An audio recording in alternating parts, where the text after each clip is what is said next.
cosa que la verdad no es así. En el libro de Esther se nos plantea que la historia comienza y termina en un lugar llamado Susa. Susa, que era la capital del imperio persa. Y el rey que se menciona es Asuero. En nombre hebreo es Jerjes I, que en algunas ocasiones, estando hablando del libro de Esdras, el libro de Nehemías, está en ese vacío que hay en el capítulo 6 de Esdras, entrando al 7, pasadas estas cosas. Es decir, que el libro de Esther se encuentra exactamente a la mitad del libro de Esdras, y no se menciona a partir de ahí algo que haya sucedido, pero sí que ayudó una situación política favorable para que el pueblo de Israel pudiera terminar el templo. Según la Biblia, lo que leímos hace un momento en el capítulo 1 del libro de Esther, su reinado abarcaba desde Etiopía hasta la India. Era una zona vasta, un gran imperio, y gobernaba sobre 127 provincias. La historia tiene lugar precisamente cuando los exiliados de Jerusalén,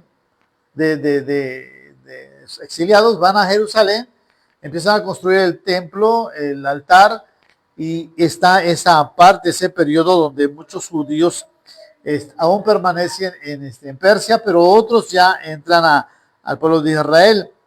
¿Quién hizo o quién escribió el libro de Esdras? Perdón, el libro de Esther. Algunos piensan que fue tal vez el mismo Mardoqueo, otros piensan que tal vez fue Nehemías, que terminó de escribir el libro de Esther, o tal vez Nehemías, que son más o menos de la misma época, del mismo lugar. Lo cierto es que podemos encontrar que dentro de esa cronología que encontramos en el libro de Esdras, de Nehemías, se encuentra también lo que sería el libro de Esther, donde Esther precisamente arriesga su vida. Dice, si podemos leer, por ejemplo, en nuestra Biblia, en Esther, en el capítulo 1, nos habla diciendo de que el rey Asuero, dice el versículo 2, en aquellos días cuando fue afirmado el rey Asuero sobre el trono de su reino, el cual estaba en Susa, dice, en el tercer año de su reinado hizo banquete. Entonces, nos situamos históricamente en el siglo IV antes de Cristo, siglo V, nos podemos decir, en el año 483. Históricamente se nos dice 483 años antes del nacimiento de Jesucristo fue el banquete, y durante ese periodo, recuerden que la fiesta duró 180 días. Imagínate una fiesta que duró 180 días. Había paga, había abundancia de comida, sin nada más unos 15 años bien dados que duran un día, 2 días. ¿Cómo se gasta paga?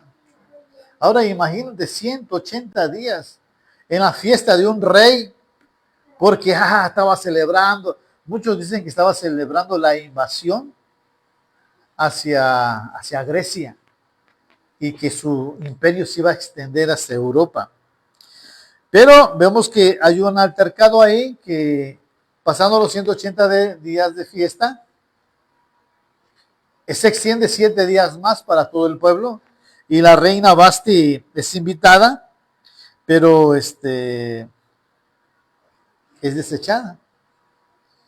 Y después encontramos en el capítulo 2 que pasadas estas cosas, dice el capítulo 2, si quieren ir allá al versículo 2, capítulo 2 de Esther, en el versículo 1 dice, pasadas estas cosas, sosegada ya la ira del rey Asuero, se acordó de Basti, de lo que ella había hecho y de la sentencia contra ella. Nos llama la atención porque este fue un periodo de 4 años. Fíjate, durante 4 años no se acordó ella de él, de la reina. ¿Por qué no se habrá acordado de la reina? Porque el rey Asuero tenía cientos de concubinas. cientos de mujeres con las cuales él podía disfrutar del placer sexual. Sí, podemos decirlo de esa manera. Podía hacer uso de las mujeres que estaban dentro del palacio. Pero no había una reina oficial.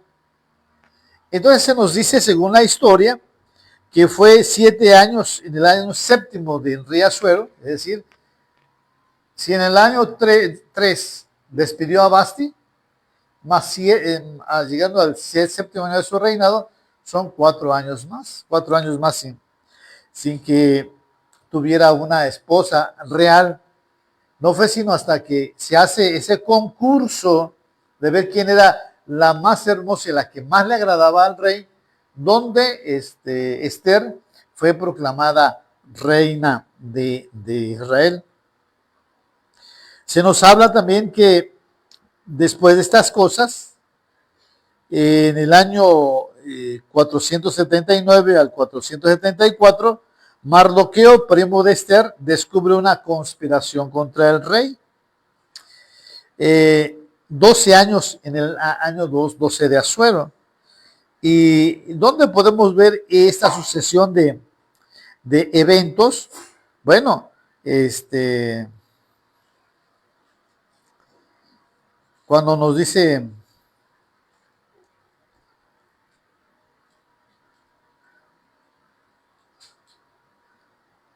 ¿a dónde está? Ay, ya se me fue aquí el texto bíblico. El capítulo 2.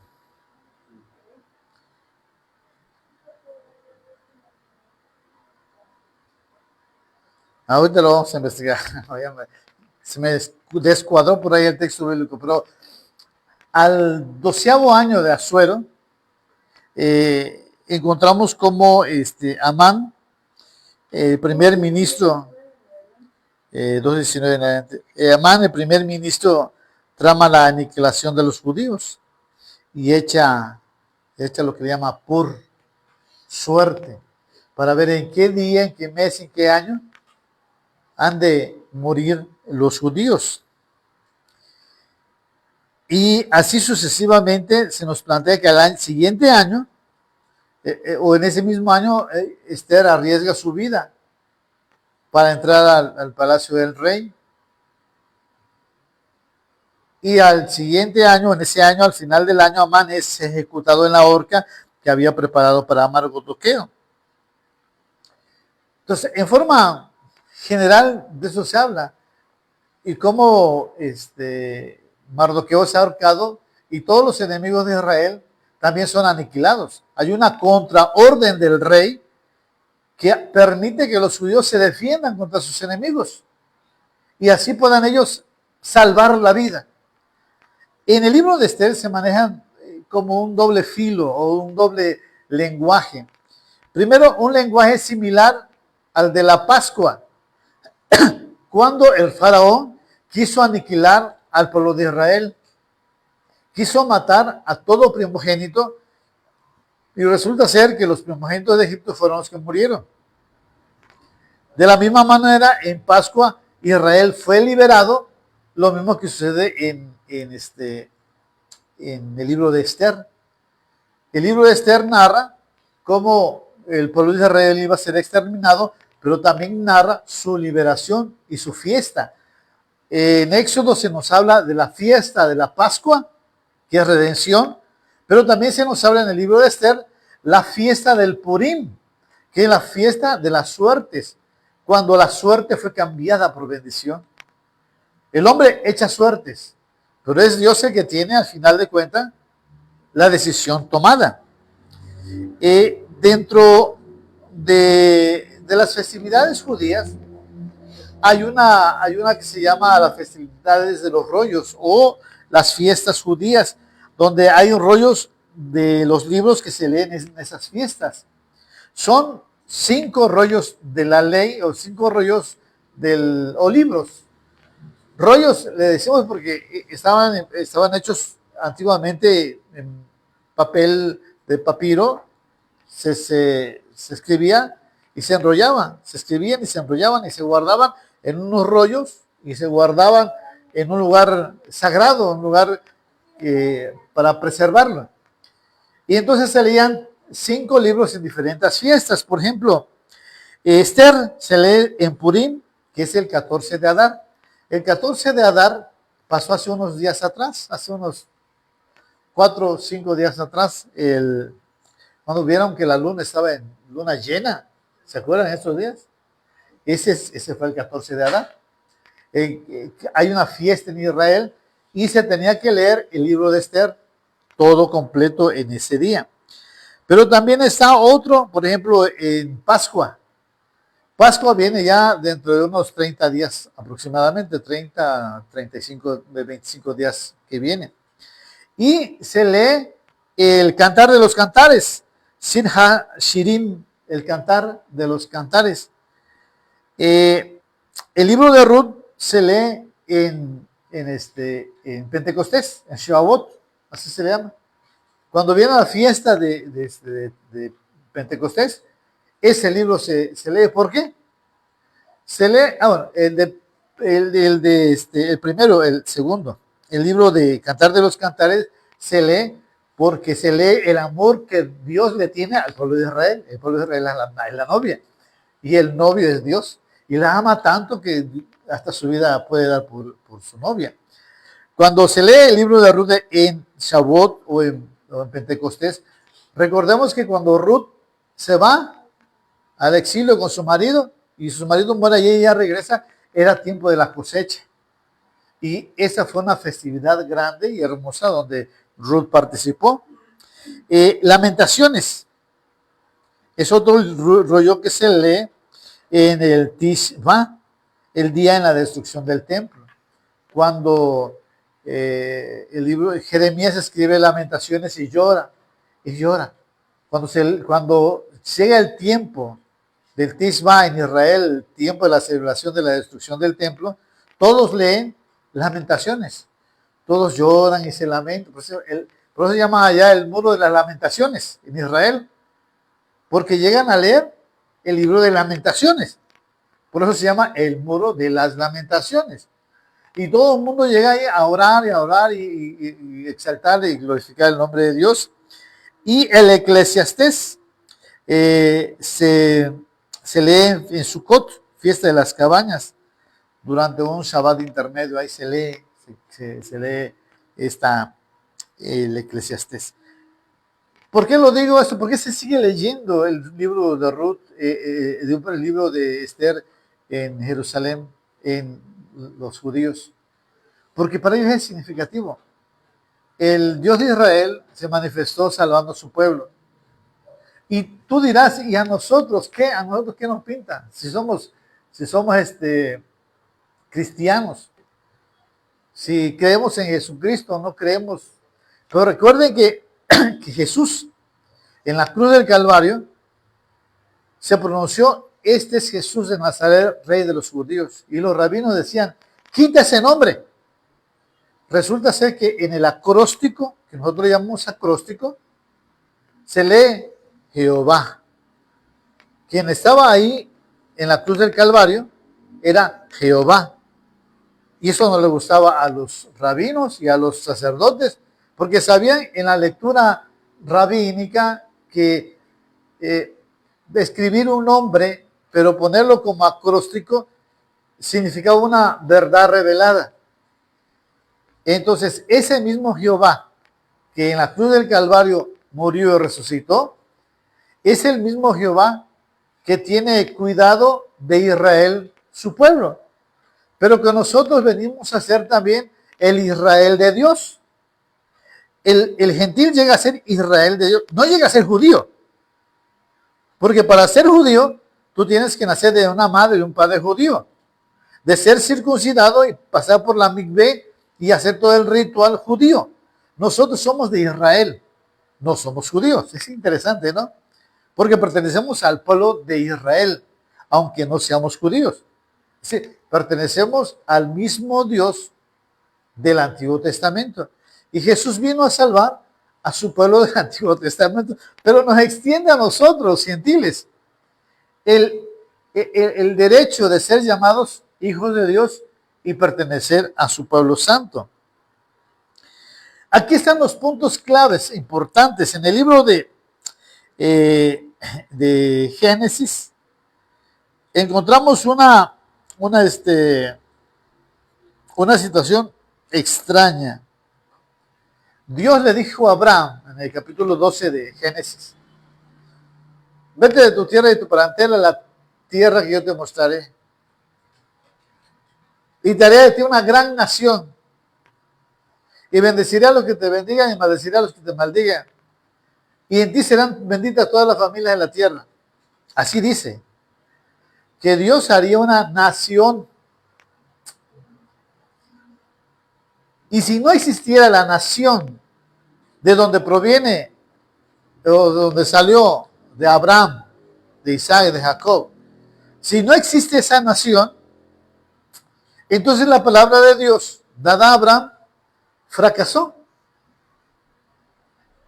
Entonces, en el libro de Esdras, perdón, en el libro de Esther, se nos cuenta cómo Dios afirmó su pacto, haciendo que el pueblo de Israel permaneciera vivo y vigente.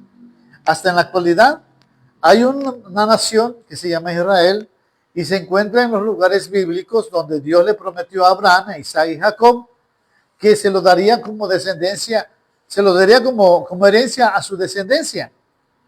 Por eso es increíble pensar que el Israel que está ahí no sea el bíblico o no sea parte de la promesa de Dios.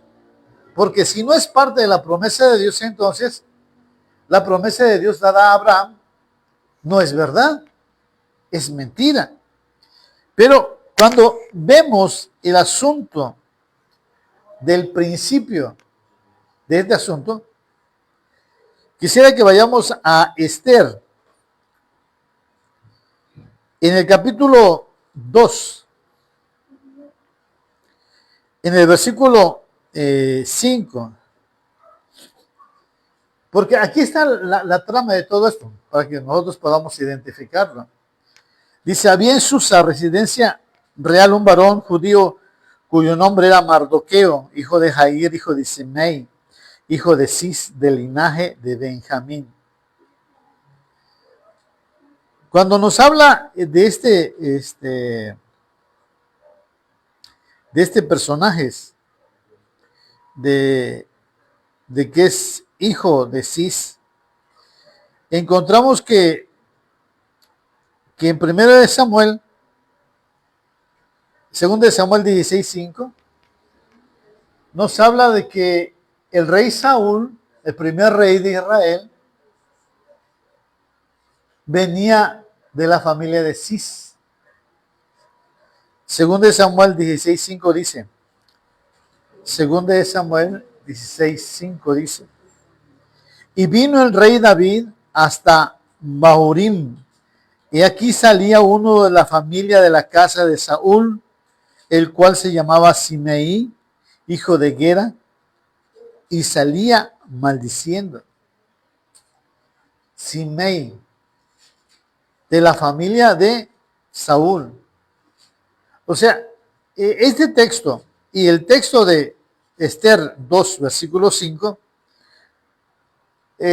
junta el linaje de Benjamín, el linaje de Cis, el linaje de Saúl, con otro personaje, con Amalek, con Amán.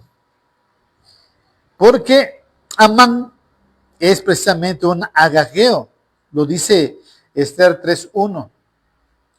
Esther 3.1, si vamos al libro de Esther, el 3, versículo 1, dice así: después de estas cosas, el rey Asuero engrandeció a Amán, hijo de Amedata Agageo,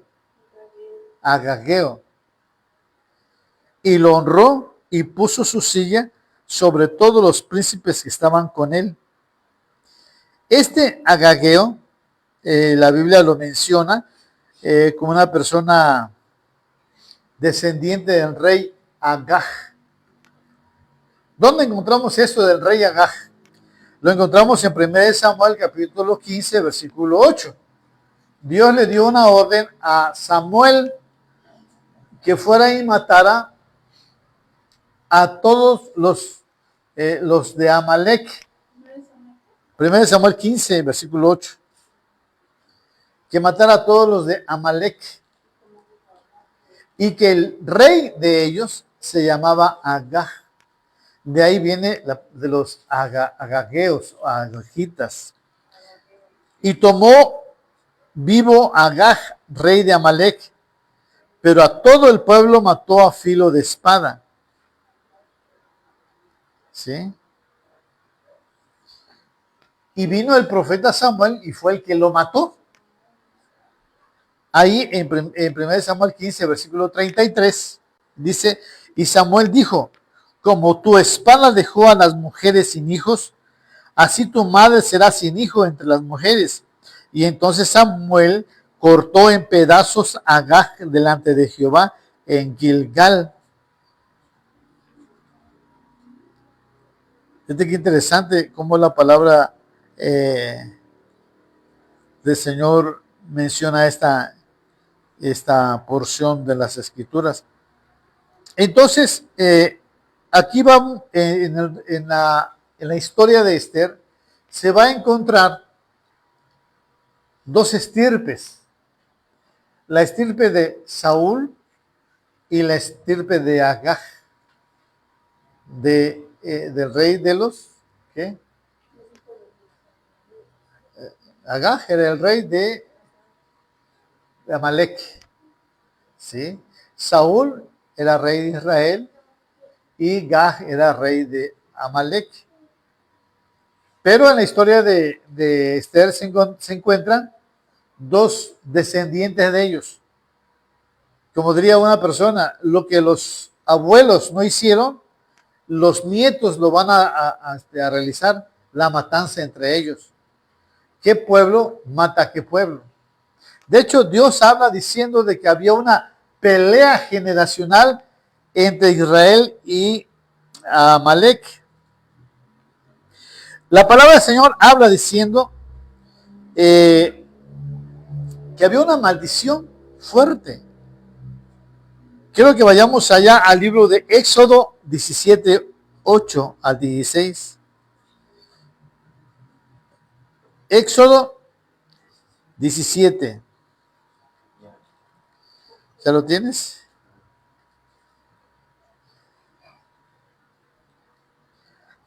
Guerra con Amalek. Entonces vino Amalek y peleó contra Israel en Refidim. Y dijo Moisés a Josué, escógenos varones y sal a pelear contra Amalek. Mañana yo estaré sobre la cumbre del collado y la vara de Dios en mi mano. E hizo Josué como le dijo Moisés, peleando contra Amalek. Y Moisés, Aarón y Hur subieron a la cumbre del collado. Y sucedió que cuando alzaba Moisés su mano, Israel vencía. Mas cuando bajaba su mano, prevalecía Amalek. Y las manos de Moisés se cansaban, por lo que tomaron una piedra y la pusieron debajo de él, y se sentó sobre ella. Y Aarón y Hur sostenían sus manos, y uno de un lado y del otro lado el otro. Así hubo en sus manos firmeza hasta que se puso el sol. Y Josué deshizo a Amalek y a su pueblo a filo de espada. Y Jehová dijo a Moisés, escribe esto para memoria en un libro. Y di a Josué que raeré del todo la memoria de Amalek de debajo del cielo. Y Moisés edificó un altar a Jehová y llamó su nombre Jehová Nisi. Y dijo, por cuanto la mano de Amalek se levantó contra el trono de Jehová, Jehová tendrá guerra con Amalek de generación en generación. Imagínate, en la Biblia establece que va a haber una guerra de generación en generación. Cada generación que hay va a haber una guerra entre Israel y alguien de Amalek. Y eso ha sucedido siglo tras siglo. Lo encontramos desde después de la muerte del Señor Jesucristo, guerras contra el pueblo de Israel una tras otra. Llegamos al periodo del oscurantismo, se mataba, se sacrificaba al pueblo de Israel una y otra vez, a pesar de que ya estábamos en la era del cristianismo, porque eso es una sentencia de generación a generación, generación a generación. no se rompió con la muerte y la resurrección de Jesucristo. Esa guerra de generación a generación continúa. Y lo encontramos con Hitler, la última guerra que se tiene de generación en generación. Cómo el pueblo de Israel sufrió a manos de Hitler, que han considerado muchos eruditos judíos, que Germania viene de una descendencia de Amalek. Anótenlo ahí, por favor, aquí, pues, anótenlo, ¿no? Y ahorita lo que está pasando con Israel, de los famosos palestinos, y ahora con Irán, que quieren acabar Israel, es la pelea, la lucha que se lleva de generación en generación, que la misma Biblia lo menciona, y que en el libro de Esther está establecido una guerra en sí contra Amalek, contra el hombre que está ahí al frente. Dios pues pronuncia una maldición. ¿Cuándo sucede eso? 1000 años antes de lo de Esther. 500 años antes, Esaú no quiso matar a Agag. Y 500 años después sucedió lo de Amán y Esther en el libro de Esther. Así que podemos decir que hay 1000 años de historia ahí en el libro de Esther, y que sucede generación tras generación y persigue el pueblo de Israel hasta ahora. Y nosotros estamos incrustados en una época de la historia muy pertinaz. Amán es identificado como el hijo de Amedata, Agageo o Agagita, lo que indica su linaje. Y por lo mismo, enemigos históricos, porque es la escritura que ellos atacaron por la espalda. Comentaristas que hemos escuchado nos hablan diciendo de que ellos llegaban y castraban a los niños, mataban a las mujeres. ¿Con qué fin? De que ya no hubiera descendencia sobre Israel y su pueblo.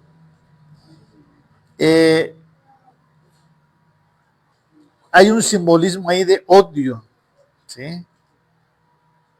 Ahora, dentro de esa misma historia, yo quiero enfatizar cinco versículos bíblicos. Porque aunque nosotros no lo vemos en el español, en el libro en hebreo sí aparece. Porque los rabinos eran expertos en identificar acrósticos, así como cuando pusieron a Jesús de Nazaret, rey de los judíos, y ponían el inicio de cada palabra, y aparecía el nombre Jehová, aparece la palabra Jehová o la palabra yo soy en acrósticos en algunos versículos del libro de Esther. Y los rabinos lo sabían y lo identificaron con claridad. Por ejemplo, el primer texto donde aparece el libro es la palabra Jehová, pero en forma de acróstico al revés, se encuentra en Esther 1:20. Te invito a que vayamos al libro de Esther 1, en el versículo 20.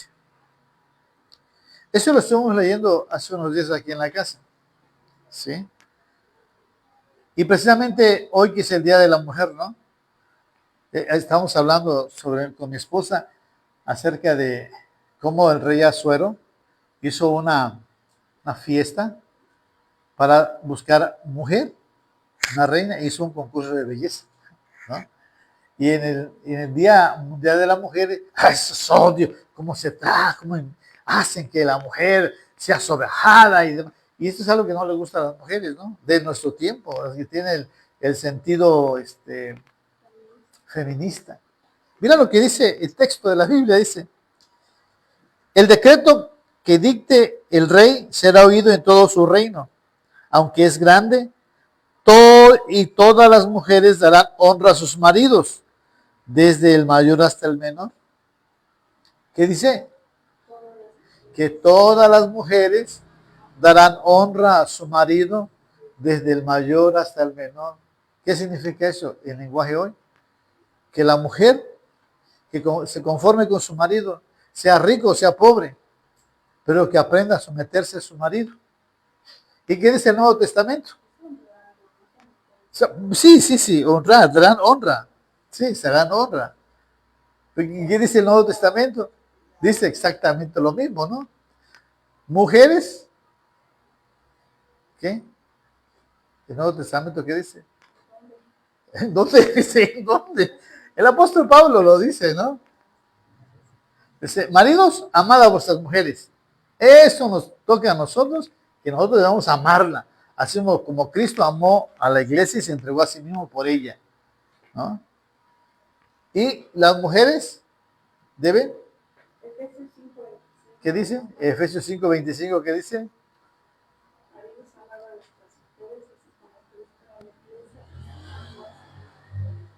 ¿Qué mujeres?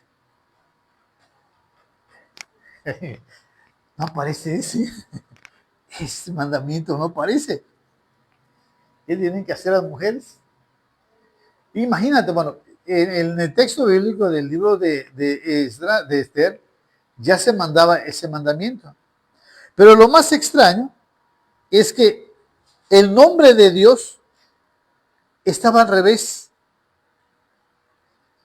Hibechon Hanashim Jitnut en hebreo, en donde las palabras iniciales al revés dice Jehová.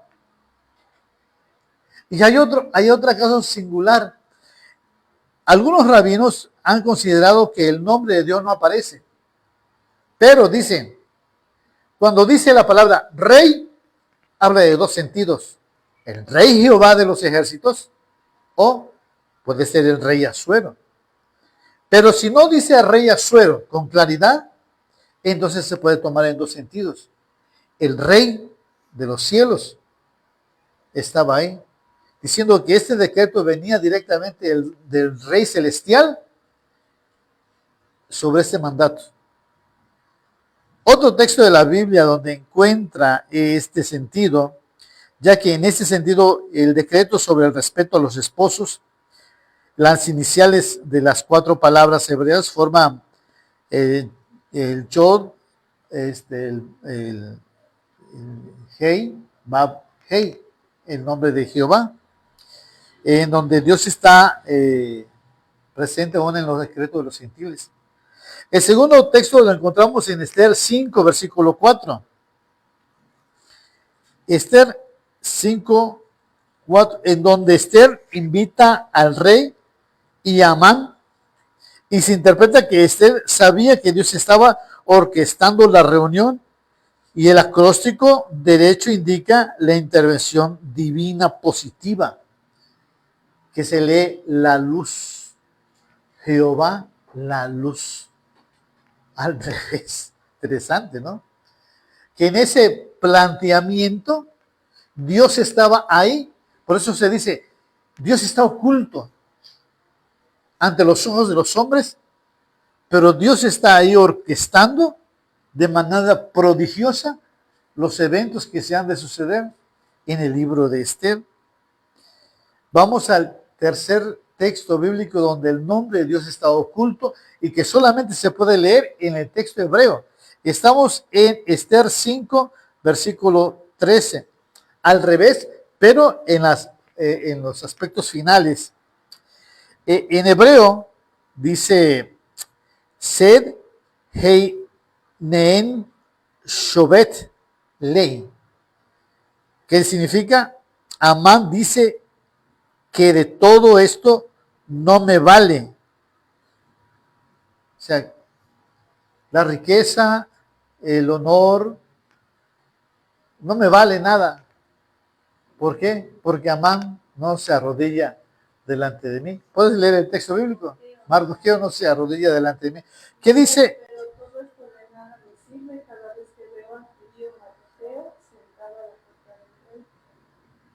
Imagínate, El significado de Amán dice, todo esto no me vale mientras vea a Mardoqueo. Aquí el nombre está al revés, inverso. Los rabinos explican que indica cómo Dios estaba invirtiendo o revirtiendo los planes de Amán para destruirlo. Eso es interesante, porque ese significado casi no se encuentra en los libros de texto cristianos. Tenemos que ir y buscar dentro de la cosmología hebrea y del texto hebreo para poder entender que Dios estaba obrando ahí oculto. El rostro de Dios estaba oculto, tal vez para los lectores, pero con una minuciosa lectura decimos, oh, Dios estaba aquí. Dios está moviendo este asunto. Era como un ajedrez entre el diablo y Satanás. El diablo pone una pieza, Dios pone otra pieza, Dios se mueve aquí, Satanás se quiere mover de este lado y Amán dice, jaque, ¿no? Ya te tengo.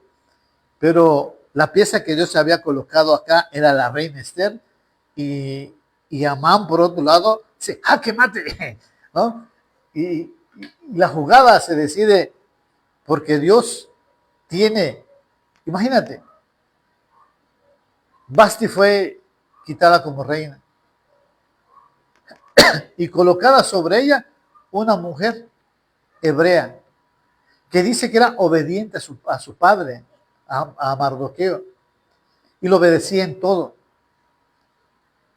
Que cuando vino Amán, que el diablo colocó a Amán en el segundo poder del trono, solo el rey era igual que José. José estaba por encima de todos. Solamente Faraón era el más grande. Y el segundo era José. Y José administró para bendición de su pueblo y de bendición para todo el pueblo de Egipto. Amán era el segundo de Asuero, pero miraba por su riqueza y para destruir al pueblo de Israel. O sea, hay similitudes y a la vez hay contrastes grandes. Vamos al cuarto texto de la Biblia. Esther 7:7. También se encuentra la palabra Jehová al revés en la parte final. En el texto hebreo es Choltal Elaf Haraj, que significa cuando el rey ve a Amán que está condenado. El nombre al revés denota el momento en que Dios revierte el mal contra Amán. Vamos a leer Esther 7:7. ¿Qué dice ahí? Esther 7:7. Luego el rey se levantó de banqueta encendido ira, y se fue al puerto del palacio y se quedó a Amán para suplicarle a la reina Esther por su vida, porque Dios vio que estaba resuelto para morir el mal de parte del rey. Exactamente. Quedó para suplicar, pero lo que encontró no fue una suavidad de bendición, sino lo que encontró fue una sentencia de su muerte.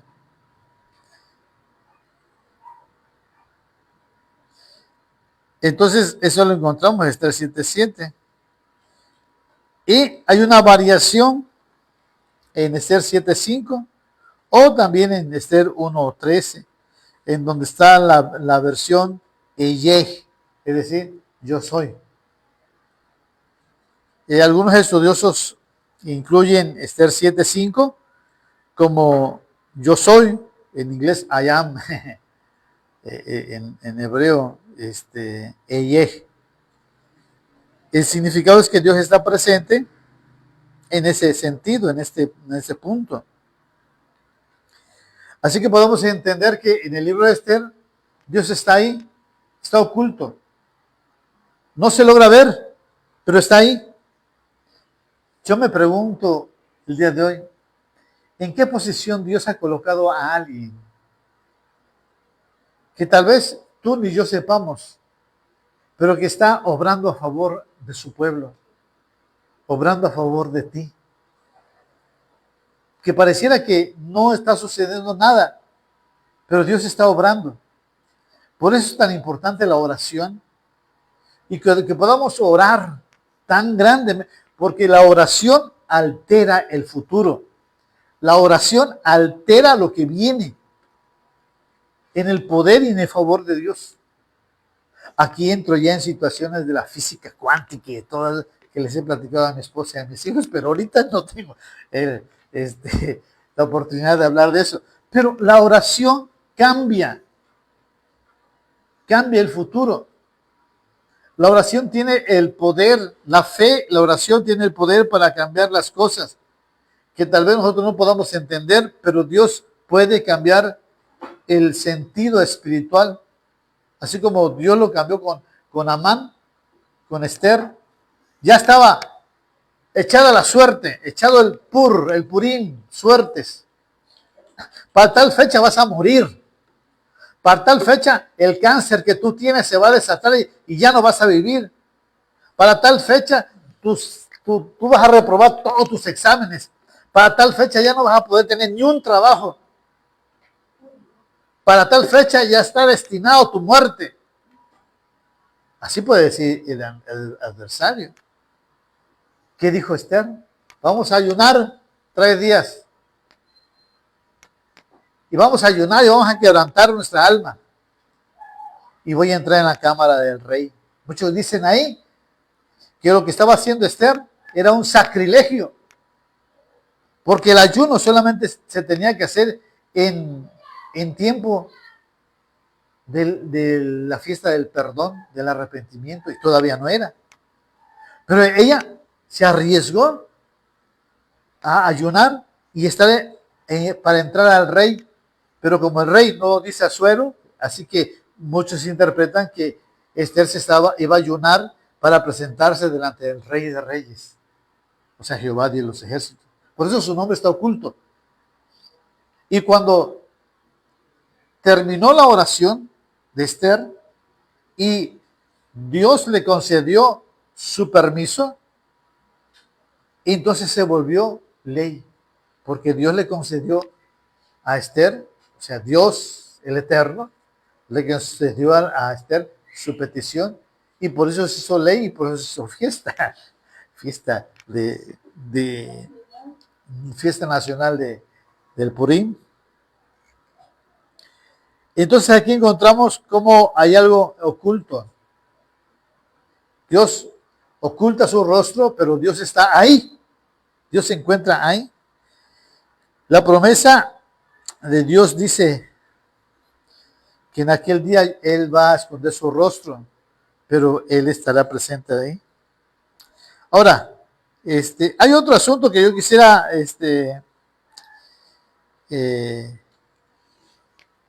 mencionarles. También está oculto. ¿Saben ustedes que Amán es el prototipo del anticristo? Por eso es que dicen algunos, es que ¿para qué leer el libro de Esther? ¿Para qué leer el libro? Que no tiene nada que ver con el cristianismo. Ah, ¿no? Pues en el Apocalipsis, que es cristiano, aparece que la bestia o el anticristo tiene el nombre, número 666. Bueno, pues resulta ser que en Esther 6, versículo 7, da la suma de 666. O sea que Amán es lo que sería el prototipo de la bestia o del anticristo. Dice en hebreo, Ish Star Boyev Haman Hasa Hasen, que traducido es el adversario, el enemigo es este malvado Amán. Y todas las letras en acróstico suman 666. Entonces, teológicamente hablando sobre estas sumas exactas, que pueden variar según las variantes que puedan existir en el conteo de la frase, si se suman las letras de Amán, el malvado, este versículo es destacado en un estudio de gematría que acumula el significado de 666. Como dice el adversario, es Tsar. El enemigo es Oyem. Y Haman Hadaetzet es este malvado. ¿Sí? Este adversario, enemigo malvado, es este Amán el malvado. ¿Cuáles son las implicaciones de que Amán sea 666?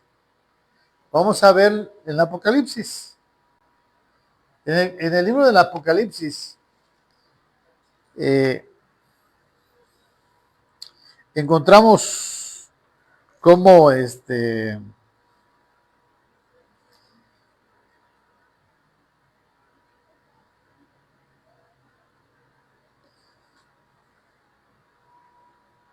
encontramos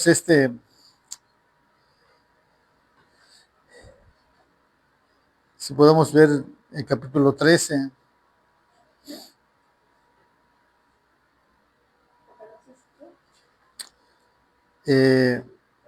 13, 18. Aquí hay sabiduría. El que tiene entendimiento, cuente el número de la bestia, pues es número de hombre, y el número es 666. Interesante cómo el número 666 con el acróstico de Amán es muy similar.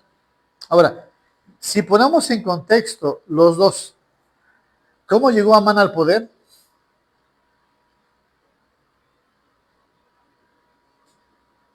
Había uno que era rey ya. Aquí dice que el anticristo, el 666, se le otorga poder y autoridad. El dragón le otorga su trono, como también Amán se le otorgó un reinado, porque era prácticamente el vicerrey, ¿sí? Co-gobernante. Lo contrario a José. Con el puesto de José, pero al revés, ¿no?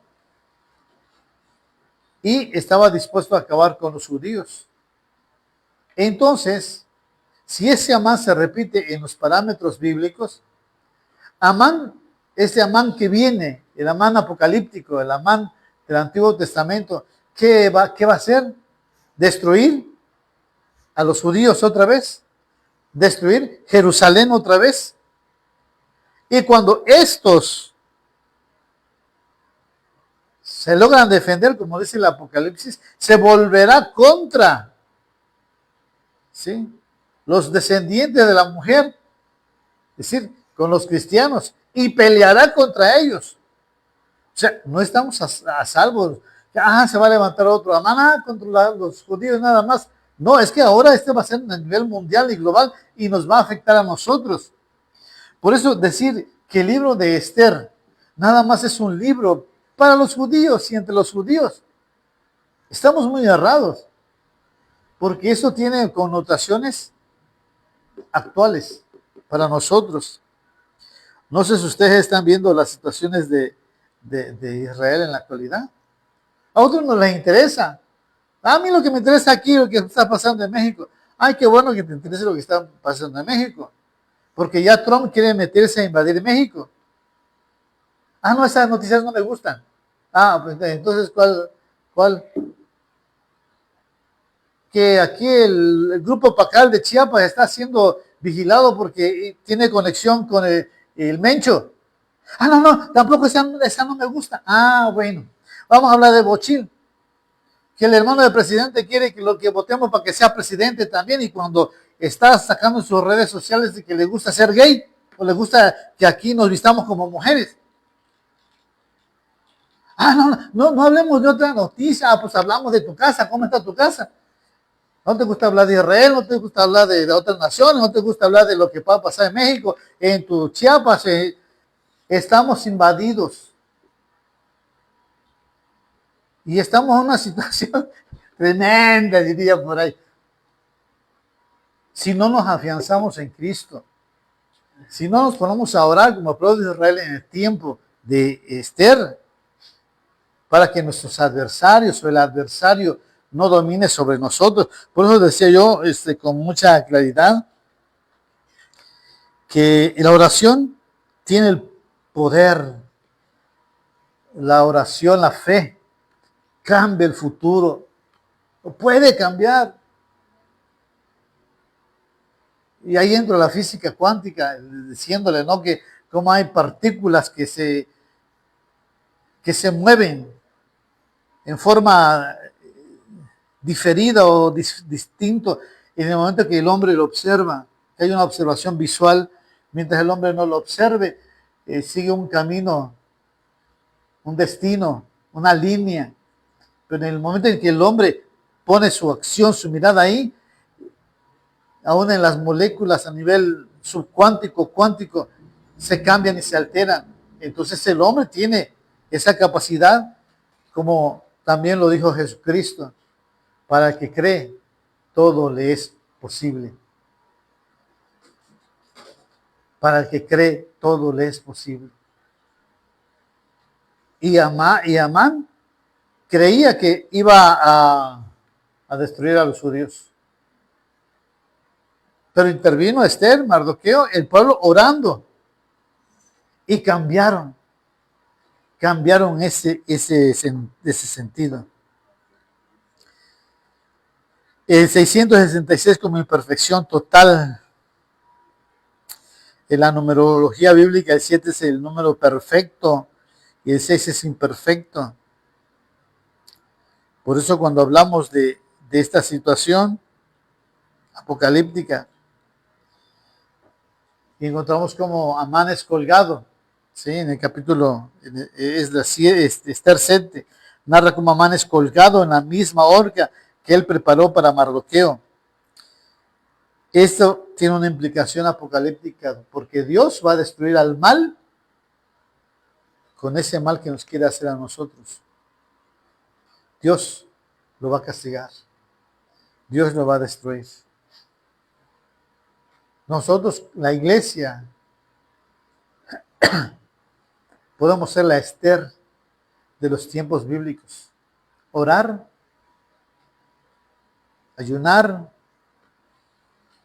esas vírgenes piadosas que se acerquen a Dios, el Eterno.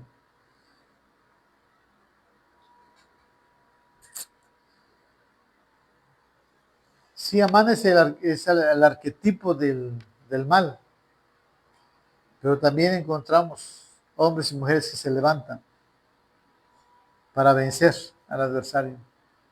Cristo nos ha dado las armas. Cristo nos ha dado su espíritu. ¿Vienen tiempos peligrosos? Sí, vienen tiempos peligrosos. Pero Dios nos da el escape, la salida, las armas para vencer. Y es tiempo de hacerlo. Este nada más fue un resumen general del libro de Esther, pero ya vamos a ver en estos días, versículos principales que nos hablen sobre los eventos que pasaron, los eventos que sucedieron y algunos detalles más que encierra el libro de Esther, que es para nuestra vida un deleite y un regocijo. Pero por lo pronto este resumen general nos habla cómo Dios se ocultó. El rostro de Dios estaba ahí, secreto. Sin embargo, estaba actuando. Así tú puedes decir, ¿y dónde está Dios en mi vida? Está ahí, obrando. Tú no sabes cómo, pero Dios está obrando en tu vida. Y te va a hacer que sea de grandes bendiciones para ti y para toda tu familia. Amén. Pues oramos a Dios porque Dios es bueno y su misericordia para siempre. Nos despedimos, amigos ahí de Facebook. Recuerda darle like, comparte este mensaje a otros, de seguro va a ser de gran bendición. Y deja tus comentarios ahí sobre este tema. Va a ser de mucha bendición para otros. Dios te bendiga, Dios te guarde. Nosotros pues aquí nos quedamos siguiendo, exaltando y glorificando el nombre de Dios. Vamos a ofrendar a nuestro Dios antes de terminar este asunto. Y con esta oración y con esta ofrenda nos ponemos delante de la presencia.